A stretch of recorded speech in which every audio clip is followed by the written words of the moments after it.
Hello, denizens. Former network executive reaction of the last two The Last of Us episodes. I didn't do this on purpose, but being able to talk about episode 4 and 5 together turned out to be a happy accident, as they represent a complete story. Spoiler alert, you have been warned. Also, if you're looking for a review, I don't do reviews. I talk about how I see shows from the perspective of a former network executive. All you folks see is the show. You don't see the insanity that happens behind the scenes. But think of the screen of your TV as a thin membrane holding back a mudslide. Anyway, after the diversion of Bill and Frank in episode 3, we got Joel and Ellie interacting casually in their truck. I know this is a controversial thing to say, but I'm enjoying the performances of Pedro Pascal and Bella Ramsey. The show is top-notch. 5 especially, and I'll get back to that one.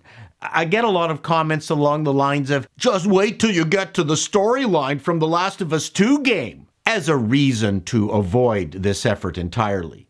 More than likely, Neil Druckmann and Craig Mazin have already informed the network and the exec in charge of production what their plans are for the show.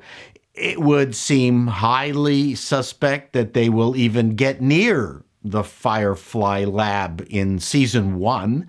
That would probably happen in, season 5? The events of the beginning of The Last of Us 2 would be a very hard pill for a network executive to swallow with a hit show. TV is not a video game. TV is a cool medium, according to Marshall McLuhan. You are inviting friends into your home through the screen. I would not want to invite Abby into my home. Anyway, I won't have to think about that for a long while yet. So they end up in Kansas City, but things don't go as planned.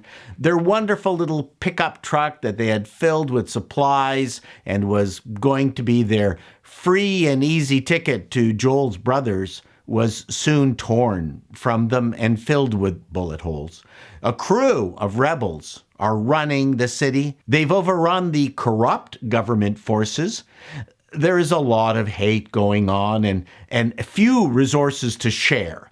Here we meet Revenge Karen in the form of a dressed-down Kathleen who is consumed by the death of her brother.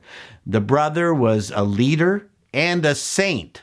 Kathleen is not. Wonderfully played by New Zealander Melanie Linsky. She is brutal, ruthless, and cold. The Marvel Universe could only dream for an antagonist as good as Kathleen.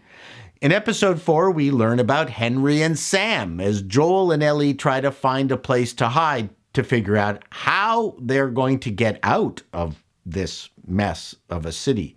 A few people found this episode slow, but along with the dad jokes that Ellie used as a weapon to attack Joel and find a crack in his stern carapace, I found this to be a well-written, well-paced show that was the appetizer to episode 5's main course. And what a main course it was. We got to meet Henry and Sam. One thing that I thought was not fair at all was that Sam, Henry's younger brother, was deaf. So they had to use sign language with caption translations, which forced me to actually watch the show and not play on my freaking phone while watching it at the same time. Not fair at all. I'm lodging a complaint with HBO. Not to get into too much detail, but Henry knows a way out through the underground passages of Kansas City, and the 4 of them escape, only to find themselves under fire by a very bad sniper who Joel takes out, but has given away their position. At that moment, Kathleen and her rebels descend on them in a fantastic set piece of automotive carnage. There is a standoff between Kathleen and Henry as Joel is holed up in the sniper's nest.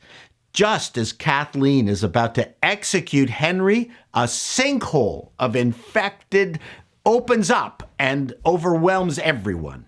Joel picks off infected as they get close to Ellie, and as she tries to find protection in an SUV. All of this was great. The staging and execution was of cinematic quality. The infected must have been made up of track athletes and gymnasts. They just rushed so quickly. The speed of their assault was breathtaking. Very well done. The nasty little thing that went after Ellie in the SUV must have been a gymnast. Scary as heck. Heads were being ripped off as if the infected were shucking corn. Joel, Ellie, Henry, and Sam escape, but Henry and Sam's fates are sealed after Sam is infected, and we are presented with a brutal and sad ending. Kathleen is wonderfully dispensed with, and with Henry and Sam dead, their entire existence turned out to be all for nothing. Utter futility. Just like my life here on YouTube. But, of course, decisions are made in the moment. All in all, a thoroughly entertaining two-parter. Now, getting back to the business side, interestingly, they have been following the more traditional network TV show method of resetting the show each week. They did it after episode 2, then after 3, and now, in this case, after this two-parter. We will be back with Joel and Ellie next week. And this is a good thing from a network perspective. You want a repeating framework in a TV show. You might not admit it, but we know that. TV audiences want delight, not surprise. The challenge with a road adventure is generating a new antagonist each week. They have not set this up like The Fugitive, where Lieutenant Gerard was constantly trying to track down Richard Kimball. Yes, denizens, look it up. I'm not spoon-feeding you. I think things will calm down a bit. I mean, they have to from a budget perspective. HBO, Druckmann, and Mazin have front-loaded the series with a good opening, the Bill and Frank stunt episode, and these really exciting shows 4 and 5. If they don't have the interest of you, the TV audience, by now, they never will. Honestly, HBO seems to be the only service that doesn't go in for the slow burn. Are you listening, Netflix? And speaking of stunting, I want to finish off this episode with some network memory lane nostalgia.